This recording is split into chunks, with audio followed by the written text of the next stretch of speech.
for those of you who might not be familiar. With that, I will call case number 123185, State v. Bentley.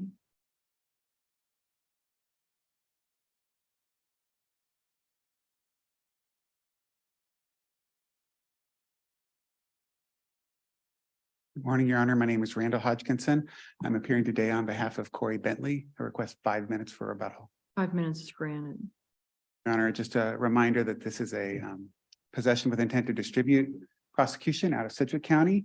My client in this case was arrested by officers after a chase, sort of, and was found to have baggies on his person that contained methamphetamine.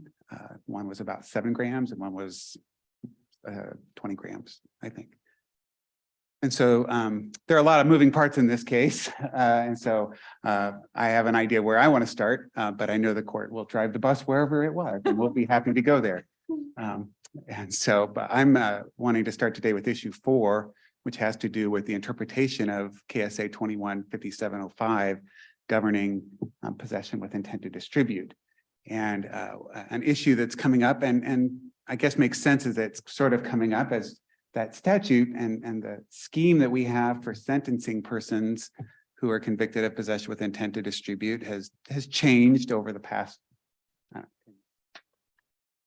Once upon a time, the amount had no direct relevance, but now under 5705, the amount that a person possesses with intent to distribute is an element of the crime and has to do with the severity level of the offense. So just to make clear, the issue that we're talking about here is the statute says if you have more than 3.5 grams within, well, the statute says it's illegal to distribute or possess with intent to distribute different things like methamphetamine. And the statute says if the quantity of the material is more than 3.5 grams or less than 100, then it's a severity level 2 drug offense. And so the question in this case is, does that quantity of the material refer to quantity of any material possessed or quantity of material possessed with intent to distribute? So the hypothetical I would give is, let's say I have 4 grams of methamphetamine and I can conclusively show I intended to use 2 grams of this and I intended to distribute 2 grams of this, a high school, law school exam type hypothetical. The question in this case is, do I possess 4 grams with intent to distribute or do I possess 2 grams with intent to distribute? And that would make a big difference in our sentencing scheme. And so that's the question that we're here today. Would an instruction on a lesser included in terms of, you know, it's framed as a different weight of methamphetamine is a different severity level. And I think your client was in the level 2 based on the 20 grams that he possessed. Is that right? If the jury believes he intended to possess all of it with intent to distribute, or that's really the question here. Yeah, you're kind of the all of it is what you're talking about, as opposed to distribute some of it. And your point is that there needs to be something that would indicate he'd intended to distribute all of it. I just want to understand how you're framing it. My argument is that this is a reasonable argument, that this hypothetical that I've sort of put out is a reasonable argument, that I might possess 2 grams with intent to use it or for some other purpose and 2 grams with intent to distribute. And if so, the jury would be called to make that decision whether the state had proved beyond a reasonable doubt that I possessed more than 3.5 grams with intent to distribute. I reviewed the was that argued or was that presented to the jury that your position? What I understand was that it was kind of, the defense was, no, this was for personal use. That was pretty much all of it was for personal use. So the instructions in the case, I mean, the pattern instructions, the current PIC instructions reflect the idea, the argument that I'm making, that the jury has to find beyond a reasonable doubt that more than, for example, 3.5 grams were possessed with intent to distribute. That's the current PIC instruction. And that, I think, was given in this case. The way this was raised in this case is my argument that a lesser should have been given. That there was evidence in this case. I'm not saying that there wasn't, some evidence that would support the conviction, but I was arguing that there is also some evidence that would support a lesser in this case. But that only works assuming, well, maybe it works even if I'm wrong, but particularly as the Court of Appeals decided this case, the Court of Appeals said that's irrelevant. In fact, under the Court of Appeals rationale in this case, I could not make the argument in the hypothetical. It would not be an ethical argument for me to make to a jury because the Court of Appeals said it's irrelevant. All that matters is you possess this amount. If we agree with you that lessers should have been given, and maybe just under our new rubric here, our rubric that it's factually appropriate if there's sufficient evidence to support the finding of the lesser, what would we do with that based on your argument? The lesser should have been given. It's clear error standard at this point. Is it clear error? Then, I mean, you would either have to do the clear error analysis or, I mean, the Court of Appeals said we're not even finding error here. I understand. So another option, of course, is to remand it, I think, to the Court of Appeals to make that determination in the first case. But yes, so if I get to that part, but the statute, I think the statute's really clear that 5705 only deals with possession with intent to distribute. So I think the plain meaning, we have another statute that deals with possession. It's 5704. And the legislature could make that based on amount, but they haven't. So I respectfully suggest that the Court of Appeals decision is wrong on the law there. Now, if you get to the clear error in this case, then you have to look at all the facts of the case and decide, are you firmly convinced that but for this instructional error, the outcome would have been different? Is there a real possibility that the outcome would have been different? And we argue in the brief that yes, I mean, particularly given what my client said, my client testified that he was planning to use a lot of this. And the state's primary argument that he was going to distribute this was his own statements that he was going to break off some of this to pay for staying in hotels or something like that. And so is there any particular evidence that would necessarily cause all the jurors to form, to be convinced beyond a reasonable doubt that he was going to distribute more than 3.5 grams of that? And that's our argument that no, particularly given his testimony that he was using and that he used a lot of methamphetamine, that it was that one or more jurors could easily have formed a reasonable doubt on that fact. And it's not an imaginary hypothetical, that's based on the evidence in this case. So that would be our argument for clear error. I presume you, at least it seems consistent to me that your argument would require not one lesser, but actually two lesser. It's two separate lesser included instructions, one based on subsection B and one based on subsection A. For the different levels of. For the different levels. For the different levels. I think it would certainly, under this court's precedent, would be factually appropriate. And given the testimony, yes, although we don't have to have all of those in necessarily to get a new trial in this case. I mean, I think this court could surgically decide one's clear and one's not. In a hypothetical case in which the district court actually gave a lesser based on B, but failed to give a lesser based on A, I presume you'd still be here making the same argument. Like, hey, we should have got this a second lesser also. All the lessers are legally and factually appropriate. And I think that's correct under this court's precedent. My follow-up is based on your position, any drug severity level 1 felony that's charged under subsection D, 100 grams or more, just automatically gets the 3 lessers in every charged case, correct? At least if the defendant requests them or doesn't. Well, it would be error not to give them. Yeah, I mean, if the defendant objected to giving lessers, I suppose that's a different story. But in the absence of the defendant's objection to giving them, then yes, we think that it's factually, under this court's precedent, it's legally and factually appropriate. Whether it's reversible is another question, I understand.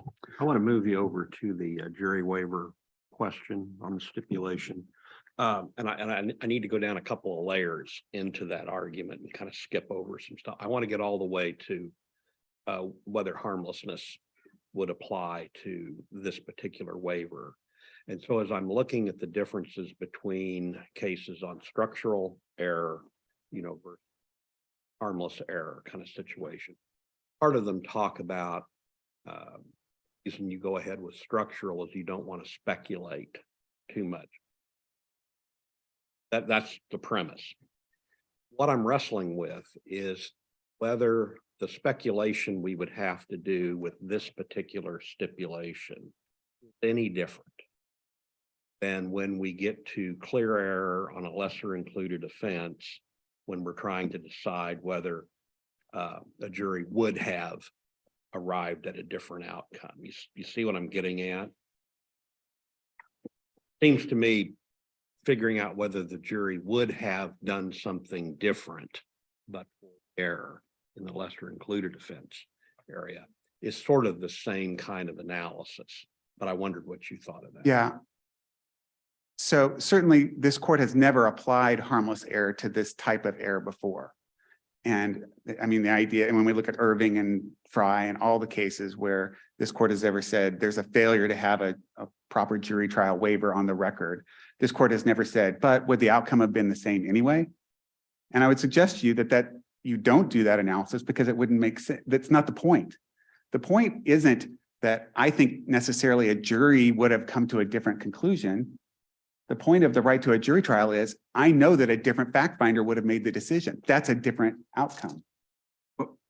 Getting back to Justice Biles' point, assume we get to the harmless analysis as opposed to structural error.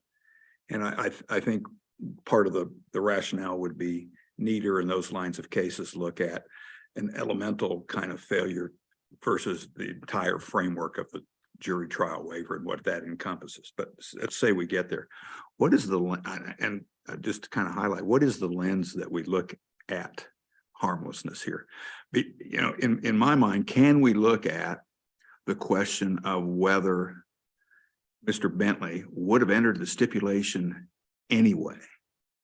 And it just seems to me there's evidence to support the fact that he would have. The whole point of entering the stipulation is to keep out prior criminal history, all of that type of evidence that leads to the prejudice that can result from letting in the details of a prior. And how far can we go to look at that? Because in my mind, there is evidence to support that he would have entered it anyway. And so is that part of what we can look at? Your Honor, I see my time's out. Can I respond? Justice Rosen, so I feel like I hope I made my, yeah, that's fine. I think there's a lot of layers to your question.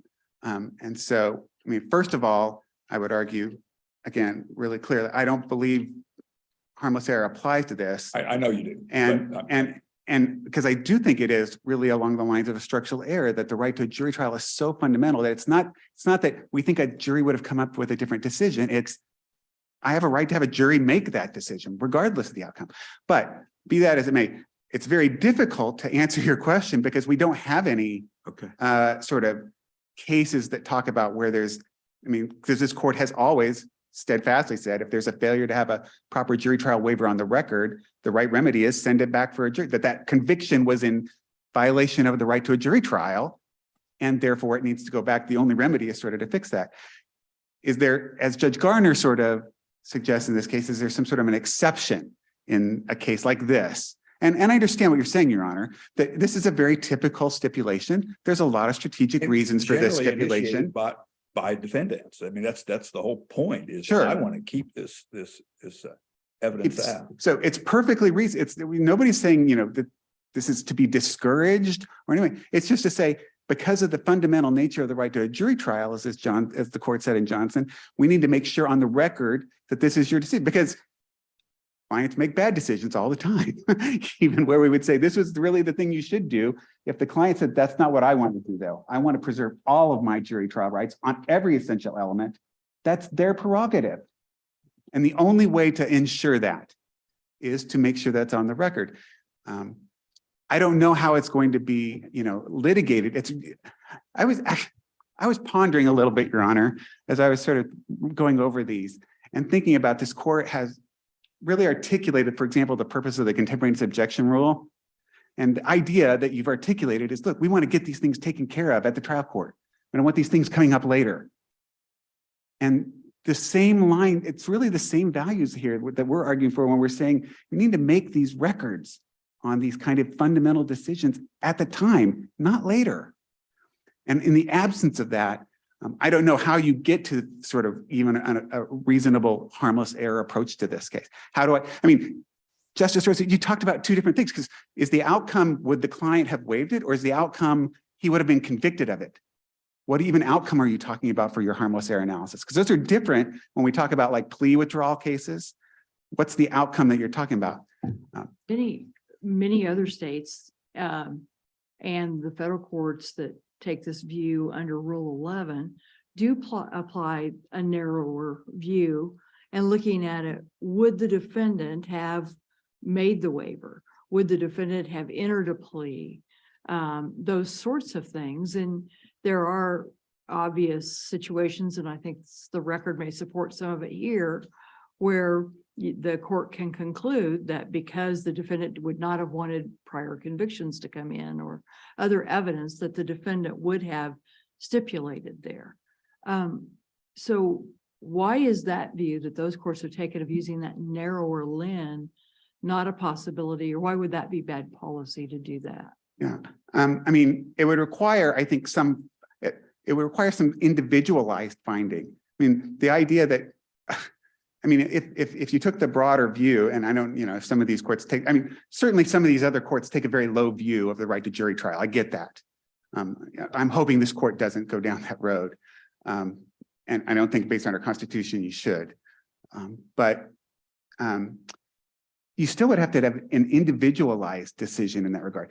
Because as you've already noted, and I think correctly, I'm not arguing that it's often, maybe almost all the time, the right decision to stipulate to a prior in this kind of situation. And if you adopt that, then this is never going to be reversible error. And it won't make any difference what an individual, you would need some evidence that the individual in this case was informed of it and made that decision to their attorney. And there's certainly no evidence of that in this case, Well, of an individualized decision. There's a suggestion, at least at the ineffective assistance of counsel hearing, that, yeah, the reason we entered the stipulation was kind of keep out this propensity concerns that we're talking about. And that was the purpose. Isn't that, there's two different portions of that discuss that. That's what the defense, Isn't that an indication that there's some evidence here that he would have entered into it? that the defense attorney wanted to enter into it. And that's a reasonable decision. That's not an individualized decision on the part of my client, And I think after being clearly informed of his right. I'd like to take a little different tack on that. What if this stipulation is for an entire element, but possibly not an entire element, such as on the venue question, for example, they stipulate to the around the globe, the horizontal point, but they agree to the north-south point, that this is where it is located, but they don't agree to the point. And then they agree that there is some kind of an identifying characteristic to the landscape, latitude. They agree to the latitude, but not the longitude of where the event occurred.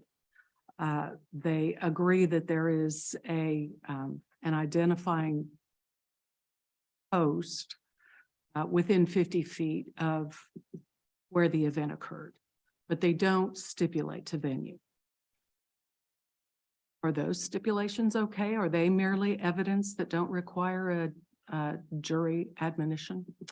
So if I'm understanding your question correctly, you're asking sort of like if there are some predicate facts that are the parties can stipulate all sorts of facts And you don't need a and jury predicate waiver. facts that might lead to a conclusion of the element, is that covered? And I think Johnson, I mean, I'm going to go back to Johnson all the time because that's this court's pronouncement. I think no, not necessarily. You have to find something that you would say is essentially stipulating to the element, taking the element out of the jury's hands. Now, there might be different ways that happens, but I'm not sure just stipulating to a predicate fact that doesn't necessarily lead to a conclusion would do that. But If it isn't- did, then I would say yes. If it functionally does, then yeah, I would still be here arguing that. So who keeps track of that then? Must the court keep track of whether all of the predicate facts gathered together add to an element such that now I have to give a jury waiver? Sure. I mean, I'm not troubled by that if that would be the result. I mean, I don't think this is a situation that comes up a lot. And to the extent that this court would make it clear, I mean, there's an easy solution for a district judge in any case if they're like, boy, I don't know if this is, you know, an elemental stipulation now or not. There's an easy solution for the district judge, right? Right. Every time you take a stipulation, you give a jury trial waiver. Yeah. No matter what it is or how extensive it is, as opposed to the way any other evidence comes into the case, right? So if there's anything that sort of even smells like an elemental stipulation, I think the judge has, yeah, I can solve that problem. And by the way, the state nor Judge Gardner in her concurring opinion have shown any reason, like, why would this rule, why is Johnson bad policy? How is this impeding, is it impeding defendants from stipulating to? We know that they're not. I'm getting cases all the time now where this court is following, I'm sorry, where district courts are following this court's judgment in Johnson. It's not hard. Let me ask a follow-up that occurs to me.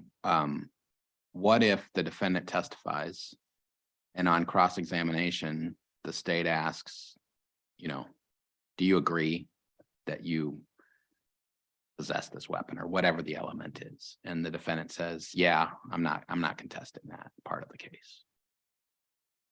In front of the jury. I mean, Sure. the defendant's in the witness box. Sure. Does that require a jury trial waiver? And if no, because it strikes me the answer probably is no. Is there any difference? Yeah. I think the answer, I'm fairly confident the answer is no, because the jury doesn't have to believe the defendant. Right?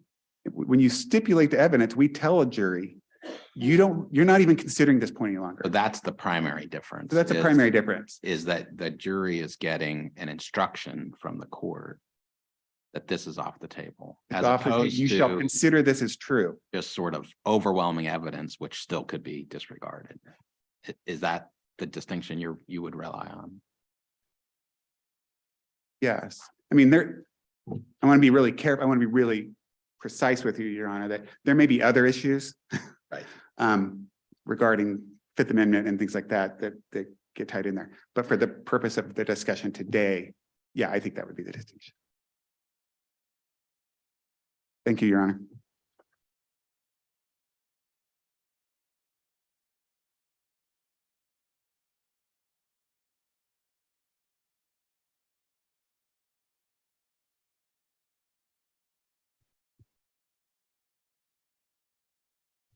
May it please the court and counsel, Assistant District Attorney Matt Maloney for the state. And just briefly, I want to thank the court and the clerk's office and opposing counsel for accommodating my schedule this week. It was much appreciated. I'd like to begin with the stipulation jury trial waiver issue, if that's all right with the court. And I want to begin by explaining why, in the state's view, a stipulation of this kind is not akin to a jury trial waiver. Okay, can you start with Mr. Hodgson's last point? What argument have you made, or even the Court of Appeals decision seem to not address, is that what's the harm in this? Have you addressed why is this a problem? I mean, in order for us to overturn precedent, don't you have to state a reason that some benefit would come from this? And I don't see where you've said that.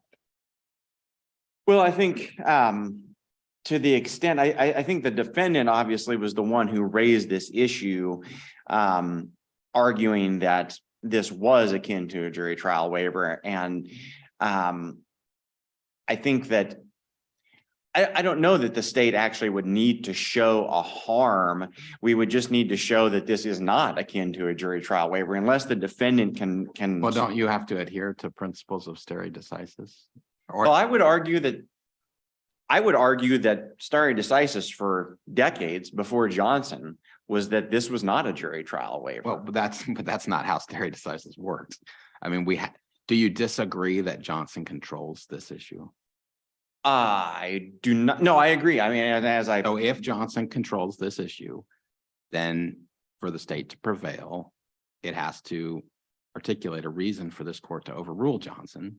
And that would require stepping through the stare decisis principles, would it not? well, I think I did that and Well, I think that's what Justice Rosen is asking. And it sounded to me like you said, no, we don't have to do that. what I said was we don't have to show a specific harm to having a defendant do this. But that's only one way to show why the this decision was wrong. And I set forth numerous bases for that in my petition for review, as did Judge Gardner in her concurring opinion. I think that our stare decisis doctrines suggest that the burden on the party seeking to change precedent has to show more than just that it was wrong. Well, with the court's permission, I could think of two reasons off the top of my head why this is what the harm is, to the extent that's the specific question before me. One is that I think that requiring a jury trial waiver every time a defendant stipulates to an element or a part of an element or simply doesn't contest an element is that encroaches on trial strategy. Decisions that are made routinely between a defendant and his attorney. Just as one of the other issues in this case, talking about a guilt-based defense. And this court's case law has held for years that while obviously that is a decision that belongs to the defendant, that it's not something that requires an on-the-record discussion with the court. And a court of appeals opinion that I've cited in that issue indicates that one of the reasons why it would be unwise to do so is because it would potentially encroach on defense strategy. And so I think in a situation like this, where as we've all acknowledged, or as this court's acknowledged in questioning here, stipulations are almost universally to the defendant's benefit, and they're almost always done at their urging.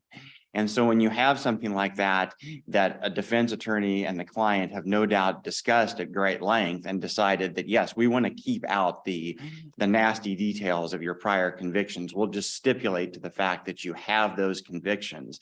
I think that if you, every time a defendant does that, if you then turn this into something requiring a waiver on the record, that possibly does affect the defense strategy. And How does it? It might cause, just like when the court is this court has said, we don't want the district court, we would prefer the district court not to, on the record, talk with the defendant about the right, whether he's going to testify, because we're afraid that just by the very nature of that discussion, it might sway the defendant one way or another. Doesn't that suggest that Johnson was right on the merits? In other words, you're arguing to us that the good that would happen or the harm that happens from Johnson is we're afraid that if we actually tell defendants they're waiving their jury trial right, a percentage of those defendants will be like, whoa, I'm not doing that. And isn't that significant? Doesn't that significantly suggest that Johnson's right? No, I think it just, my point simply being that I think the very fact that it would cause a defendant to second guess or even hesitate on a strategic decision that he and his attorney have already made, that in itself is the harm, regardless of whether he ultimately then changes his mind or not. It's just the fact that. How is that a harm? I mean, the right to a jury, you're suggesting that the strategic objectives of defense counsel are a higher priority than the defendant's constitutional rights. Well, I'm not suggesting that, because my position is that this is in no way, shape, or form a jury trial waiver. And Isn't it true that most evidence that is a subject of a stipulation could come in a different way? You could have testimony, say essentially what is in the stipulation, and the agreement is simply not to object. Couldn't that happen? I suppose there's no limit on how something could be brought in. So I guess your question being, in this Isn't- situation, they could just ask the defendant, were you convicted of a prior firearm offense? Well, isn't it true that the stipulation is just simply another form of evidence that is submitted in a trial in a particular way? Yes, I think that some of the case law indicates that it's not exactly to be considered evidence, because it essentially is an agreement by the parties. So it's, But It's an it can agreement be- by the parties not to submit the element to the jury. That's what it is. except, and I think this is very significant in this case, because some of the, even I believe in the federal case law that this court relied on in Johnson, specifically Mason was the primary circuit court case that this court relied on. But in Mason, the element that was stipulated to was in fact taken away from the jury. It was not instructed upon. The jury had no ability to decide on that element. But in this case, even the element that was stipulated to was included in the jury instruction. The jury still had to make a determination. How And did- just as a jury can always choose to ignore all of the weight of the evidence in a given case, we all know that happens. There are trials where it happens and everybody is left wondering, how did the jury possibly come to that conclusion? So how did the jury get the stipulation in this case? It was read into, the stipulation was read during trial, and I think it was also, Like by a witness In- or? counsel might remember the record. I don't specifically remember if it was read by the judge or who specifically read it, but I do And- believe it was read. Did the jury get an instruction from the court on the stipulation? I believe there also was something in written form. Well, yes, given. there was. And what it said was you may consider the elements as proven by the agreement. I mean, you're May being a you're key word there. suggesting that a jury can ignore an instruction that says you can consider the elements as proven as it gives to this. Well, the word may, I think conveys discretion there. I think that it's certainly not a directed verdict. It's certainly not saying you have no ability to make an independent decision on this. And the very fact that it, Can the state then come in and offer evidence in addition to the stipulation? Because the jury might ignore that instruction, Your Honor. I want to offer some more evidence here about the propensity evidence that comes in with the prior crimes. Why couldn't the state argue that? and Well, I think say, there's- introduce more. I don't understand how a jury ignores the stipulation. well, I think there is case law saying that if a defendant agrees to stipulate, the state is not free to then present other evidence on it. So I think the answer to the question is no. But one thing that came to mind as I was preparing for this argument that I feel is very significant to distinguish this from a jury trial waiver is if a defendant waives his right to a jury trial, he cannot then directly challenge that conviction on appeal. If you have pled something and waived your right to a jury trial, you do not then have the right to appeal that on direct appeal and say, the state failed to prove the elements of this crime that I just pled guilty to. But here in this very appeal, a direct appeal, if he wanted to, he could have challenged the sufficiency of this conviction up to and including this element. We have seen times where in case law, the parties simply draft a stipulation and they're sloppy in doing it, and they fail to properly and fully set forth the elements that the defendant is purporting to stipulate to. And if that happens, if the district attorney's office messes up and drafts an element or drafts a stipulation, and we think that we have sufficiently covered that element, and in reality we haven't, the defendant would absolutely be able to come before this court or the Court of Appeals and say, hey, I realize that I stipulated to element 2 of this offense. How would they be able to do that if they waived their jury trial right on the element? I mean, that seems to me to be a net positive for the state from the Johnson rule.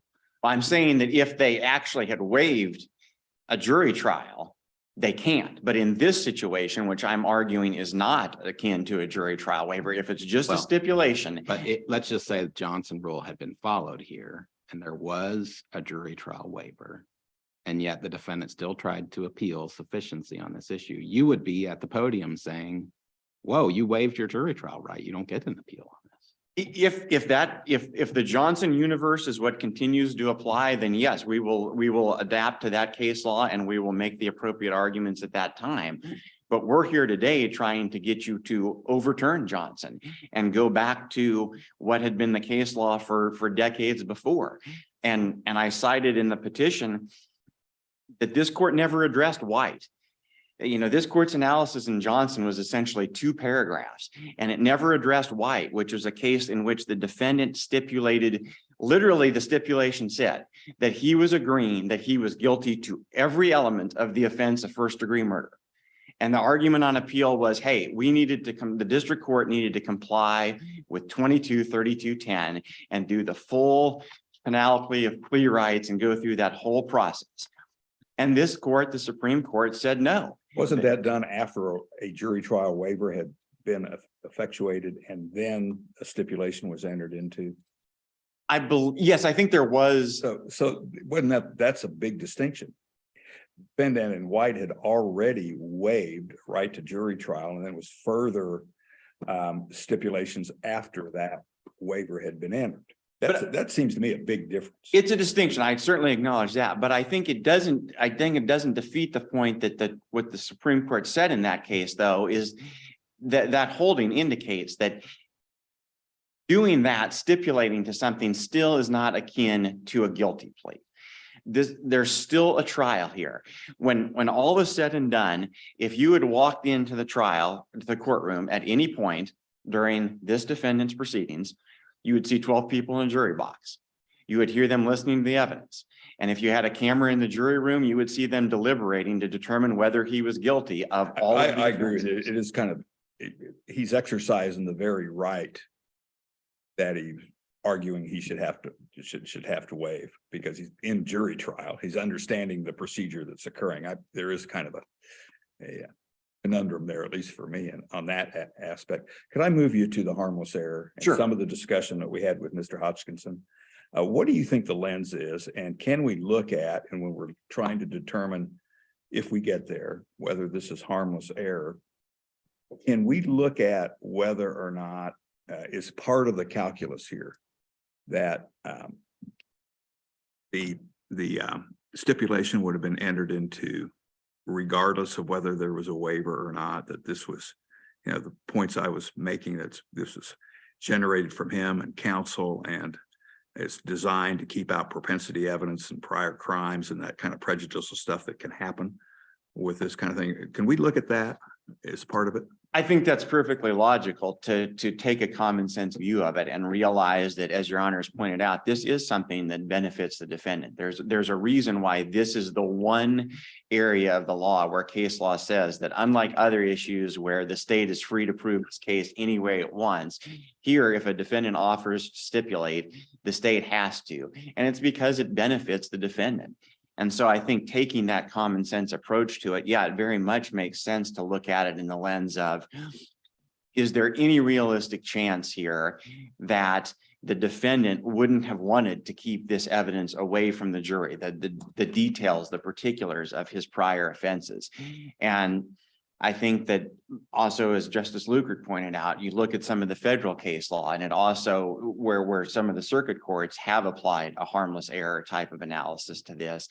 And I think it applies that very logic. And I think that would be very much appropriate to look into and say, all right, in this situation, even if this was an error, it shouldn't be structural error. It should be considered for the reality of the situation. And I think, yeah, very much so. Would he have stipulated? Is there any realistic chance that he would not have stipulated? And as Judge Gardner pointed out in her concurring opinion, you also have a situation here where the element that he stipulated to, the existence of these prior convictions, is something that would have been easily provable by simply admitting a journal entry of a prior conviction. And so it's not like this was the existence of the priors were not the critical elements of this offense. Let's just call it for what it is. And I think Judge Gardner, It is the particular charge of discharge of a firearm. I mean, it's clearly it's For that. an important. I mean, it is an element. It's something that has to be proven. But as she points out in her concurring opinion, what this charge really came down to, and what the defendant was challenging, and he did contest, was whether he actually possessed these two firearms on the date of this incident. And so given the fact that that is really, we all know that in many cases and in many charges, there might be 4 elements and it really comes down to one element, that both parties agree that elements 1, 2, and 4 are undisputed, and all we're looking at here is element 3. That's where this case lies. And I think that some of the questions to counsel, is there a real difference between that type of situation where a defendant just doesn't contest evidence as opposed to a formal stipulation? And I do appreciate, I understand counsel's point, that you might have a distinction between actually affirmatively telling a jury in an instruction or in an oral pronouncement that you should consider these elements or this element proven, as opposed to if somebody just doesn't contest. But in reality, I think as you think about it from a jury perspective, and some of your honor's questions about, well, how would a jury actually ignore or come to a different conclusion on an element that's stipulated to? I struggle to see a functional difference in a case where a defendant simply doesn't contest an element, or even more to the point, maybe it's not a formal stipulation, but maybe they just flat out argue a guilt-based defense. And you might have a situation where they, from the very outset of the case, the defense attorney, the defendant himself might say, yes, we acknowledge that element 1 was proven, that a person was killed here. We acknowledge that it happened in Sedgwick County. So even in those situations, while there might be not be a written instruction to the jury telling them that they may presume that's proved, functionally, I don't know how a jury in that situation would come to a different conclusion. So I think that Well, doesn't the court's statement, you may consider this to be true, doesn't that unduly emphasize certain evidence? I mean, isn't it really just a reliability issue? Somebody agrees to certain facts as opposed to, I don't oppose a certain fact. Doesn't it really just come down to a piece of evidence and how reliable it is?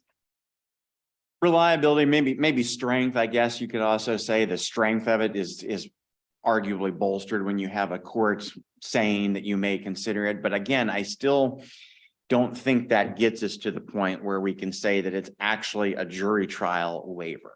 And that's the hurdle that the defense has to show, is that this truly is akin. And I realize that now that we have Johnson on the books, that is the current state of the law. But we're simply asking this court to reanalyze this issue in light of White, in light of the federal case law that we cited in the brief and that in the petition and that Judge Gardner set forth. And I think when you really consider from a practical standpoint, this just is not the same thing as somebody who is actually waiving his right to have a jury of his peers determine whether he's guilty or not.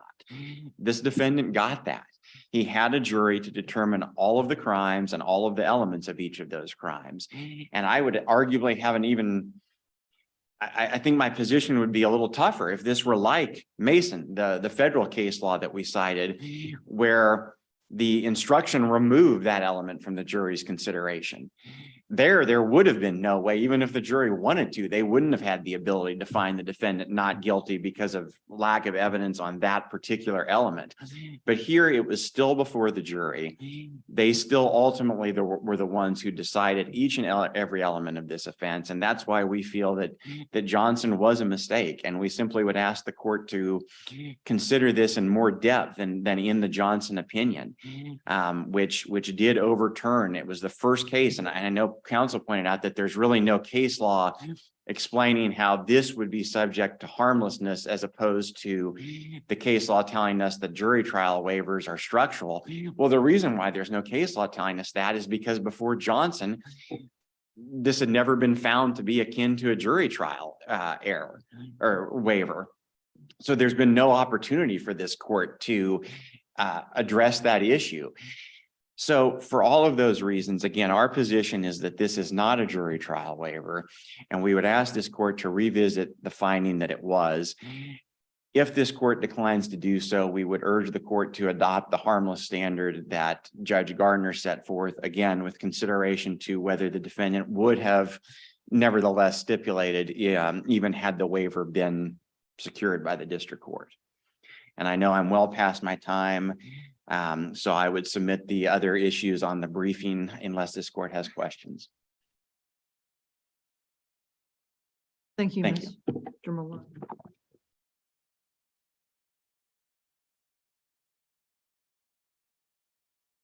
Your Honor, I just think I had 2 points for clarification. One, and maybe my colleague is speaking, I'm not sure, but certainly Judge Gardner is conflating these ideas, and I think my colleague is conflating these ideas a little bit, that I'm not arguing that what happened here is akin to a guilty plea that would require, for example, in federal court Rule 11 colloquies.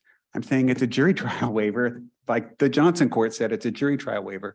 And this court for 25, 47 years has made it clear that a jury trial waiver requires on the record to make sure that the client knows they have the right to not waive their right to a jury trial and to make sure that that's what the client wants.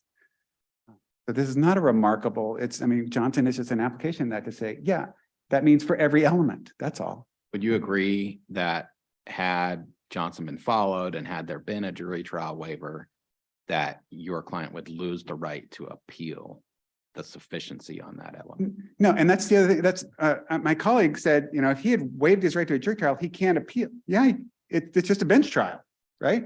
Let's say it's a complete jury trial waiver. I can still appeal that conviction. Right? A guilty plea is a waiver of any non-jurisdictional defense, but a waiver of jury trial isn't a waiver of all non-jurisdictional defense. Well, how does that work when it's not a bench trial?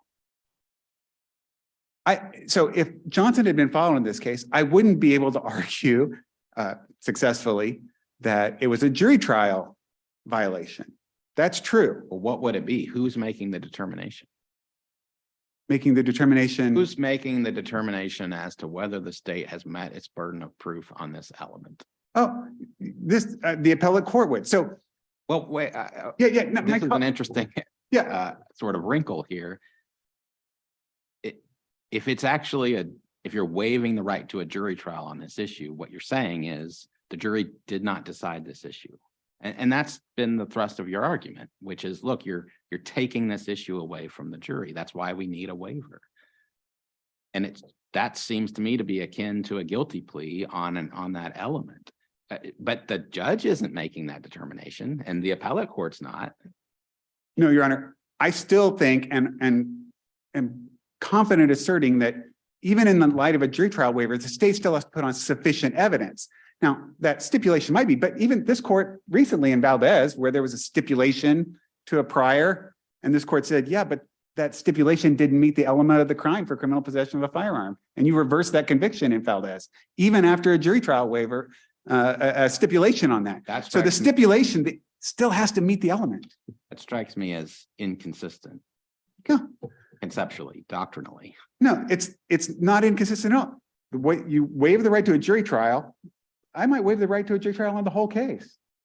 But the state still has to put on sufficient evidence of all the elements of the crime. And I can still raise on appeal in a bench trial. Right, but that there's insufficient evidence of one of the elements. But the problem is there is no bench trial here. Under Johnson, there's no bench trial.